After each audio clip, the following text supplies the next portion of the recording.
नमस्कार दोस्तों। अष्टम अध्याय दमे का दौरा। अस्थमैटिक अटैक दमा फेफड़ों की वह स्थिति है जिसमें श्वास का रास्ता श्वास नली में संक्रमण अलजा या बलगम अधिक होने से संकरा हो जाता है तथा श्वास लेने में तकलीफ अचानक बढ़ जाती है। 6. चिन्ह तथा लक्षण। 1. श्वास लेने में परेशानी, डिफिकल्टी इन ब्रीथिंग। 2. श्वास छोड़ने में सोटो जैसी आवाज, व्हीजिंग साउंड। 3. तनाव तथा घबराहट, एंजाइटी एंड डिस्ट्रेस। 4. बातचीत न कर पाना, डिफिकल्टी इन स्पीकिंग। 5. होठों का नौलापन, ब्लूनेस ऑफ लिप्स, धमनी की धड़कन बढ़ जाना, रैपिड पल्स। उपचार तथा सावधानियां। 1. रोगी को सांत्वना दे। 2. रोगी को कुर्सी पर बिठा दे तथा आगे की तरफ मेज आदि का सहारा लेने को कहे। 3. बंधनों को होला करे, वातावरण हवादार करे, पंखा चला दा। 5. यदि रोगी के पास अपना इनहेलर है तो उसके 2 पफ तुरंत लेने को प्रेरित करे। 6. यदि इस उपचार से उन्हें आराम मिलता है वो उचित है, अन्यथा उसे अस्पताल ले जाएं। 7. यदि नेबुलाइजर उपलब्ध हो तो उसका उपयोग करें। रोगी को दिलासा देते रहे। हृदय का दौरा, हार्ट अटैक। हृदय की मांसपेशियों को जब पर्याप्त मात्रा में रक्त की आपूर्ति नहीं पहुंच पाती तो ऐसी स्थिति को दिल का दौरा कहते हैं। दिल के दौरे का मुख्य कारण हृदय की प्रमुख धमनियों कोरोनरी आर्टरीज में कोलेस्ट्रॉल के कारण ब्लॉकेज होने लगती है। फलस्वरूप हृदय को मांसपेशियों को रक्त नहीं पहुंच पाता। चिन्ह व लक्षण। 1. छाती के बीच में तीव्र दर्द होना। 2. दर्द का बाएं बाजू तथा पीठ तक जाना। श्वास क्रिया का अव्यवस्थित होना। 4. घबराहट तथा बेचैनी होना। 5. पसीने आना। 6. शरीर का तापक्रम कम हो जाना। 7. बेहोशी। 4. रोगी को मनोवैज्ञानिक सांत्वना देते रहे। उसको अद्वैती अवस्था, हेयर सिटिंग पोजीशन में बिठा दे। संभव हो तो एस्पिरिन टैब मुंह में डाल दे तथा जल्दी से अस्पताल ले जाएं। श्वास या नब्ज के बंद होने पर सीपीआर के लिए तैयार रहे। हृदय का अचानक कार्य बंद हो जाना, कार्डियक अरेस्ट। हृदय की कार्य प्रणाली मस्तिष्क के द्वारा भेजी गई विद्युत प्रणाली साइनो आर्टरी नोड्स के द्वारा हृदय सुचारू रूप से कार्य करता रहता है, लेकिन इस इलेक्ट्रिकल सिस्टम के अचानक फेल होने को कार्डियक अरेस्ट कहते हैं।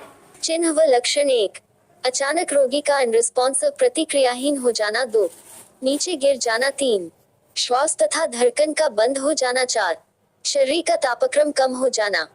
श्वास नली का अवरोध होना, फन्ना लगना, चोकिंग। जब कोई भी वस्तु, खाना, द्रव या अन्य फॉरेन बॉडी श्वास नली में चली जाती है, ऐसी स्थिति को चोकिंग कहते हैं। यह 2 प्रकार की होती है।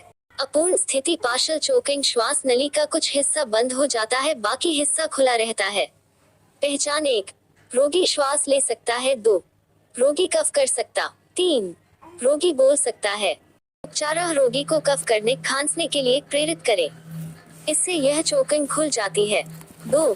पूर्ण स्थिति, कंप्लीट चोकिंग। श्वास नली का पूरा हिस्सा बंद हो जाता है। पहचान। 1. रोगी श्वास नहीं ले पाता, कफ नहीं कर सकता, बोल नहीं पाता। मस्तिष्क आघात, ब्रेन स्ट्रोक। जब किसी कारण से मस्तिष्क के किसी एक भाग की कोशिकाओं को पर्याप्त मात्रा में ऑक्सीजन मिश्रित रक्त नहीं पहुंचता, तो ऐसी स्थिति को ब्रेन स्ट्रोक कहते हैं। इसके 2 कारण होते हैं। 1. रक्तवाहिनी के फटने से, रप्चर ऑफ ब्लड वेसल्स। 2. रक्तवाहिनियों में थक्का जमने से, ब्लॉक्ड ब्लड वेसल्स। इस स्थिति में बाद के प्रभाव लकवा, पैरालिसिस इस बात पर निर्भर करते हैं कि मस्तिष्क का कितना भाग क्षतिग्रस्त हो। चिन्ह तथा लक्षण। 1. तेज सिर दर्द। 2. व्यक्ति का असंतुलित हो जाना, एक तरफ का शरीर सुन्न हो जाना।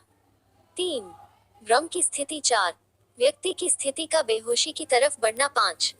व्यक्ति का स्पष्ट न बोल पाना। 6. अनियंत्रित मलमूत्र की स्थिति। 7. मुंह से लार निकलना था, फास्ट फॉर्मूला फेस। चेहरा एक तरफ से गिर जाना। आर्म्स, दोनों बाजू ऊपर नहीं उठा पाना। स्पीच, स्पष्ट बोल नहीं पाना। टाइम, ये समय तुरंत अस्पताल जाने का होता है। उपचार तथा सावधानियां। 1. को तत् कंधे व सिर को ऊंचा रखें। सिर को एक तरफ कर दे, तौलिया लगा दे ताकि लार निकल सके। बंधनों को ढीला कर दे। 3. सांत्वना दे। जब भी शरीर के किसी भी अंग पर शक्ति के साथ चोट, वायलेंट इंजरी लगती है, अभिघात कहलाता है। यदि इससे हाथ, पैर, लिम्स पापल होते हैं तो जीवन के लिए खतरा कम होता है, लेकिन कोमल अंगों पर जय अभिघात होता है तो शारीरिक रिम्पति बिगड़ सकती है। अभिपात के मुख्य कारण। 1. वाहनों की तीव्र गति से फ्रैक्चर तथा रक्तस्राव, ऊंचाई से नीचे गिरने पर, गंभीर चोटें विशेषकर कोमल अंगों पर, या स्पाइनल इंजरी। 3. चाम या तलवार की तेज गति से। 4. बंदूक की गोली या बम विस्फोट से। 5.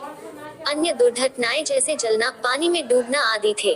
अभिपात के प्रकार। अभिपात मुख्य 3 प्रकार का होता है। 1 फुट अभिघात ब्लंट ट्रॉमा, 2 भेदक अभिपात पेनिट्रेटिंग ट्रॉमा, मानसिक अभिघात साइकोजेनिक ट्रॉमा, 1 कुंग अभिघात ब्लंट ट्रॉमा, यह बोर्ड जो उन वस्तुओं से लगती है जो पैनी नहीं होती। भारी मशीन, पत्थर, दीवार, चलते वाहनों में चोट लगना। 2 भेवक अभिघात पेनिट्रेटिंग ट्रॉमा, यह चोटें जो पैनी या नुकीली वस्तुओं से होती है, जैसे चाक, तलवार, सरिया या टूटे कांच से शरीर में अंदर तक प्रवेश करके भीतरी अंगों को चोट पहुंचाते हैं। 3 मानसिक अभिघात साइकोजेनिक ट्रॉमा, वह मानसिक स्थितियां जिनमें व्यक्ति की पारिवारिक स्थितियों में तनाव, प्रियजन की मृत्यु, आर्थिक हानि या किसी गंभीर शारीरिक चोट के फलस्वरूप उसके आगे के खतरों की संभावना या अन्य मानसिक कारण होते हैं। अभिघात का प्रबंधन, मैनेजमेंट ऑफ ट्रॉमा। अभिघात का प्रबंधन प्राथमिक सहायता में अलग अलग अध्यायों में किया गया है। आधुनिक समय में इस प्रबंधन को ATLS advance trauma life support कहा जाता है, जिसके लिए अस्पतालों में अलग से व्यवस्था की जाती है, जिन्हें ट्रॉमा सेंटर कहा जाता है, जिसमें इस तरह के घायलों का उपचार होता है।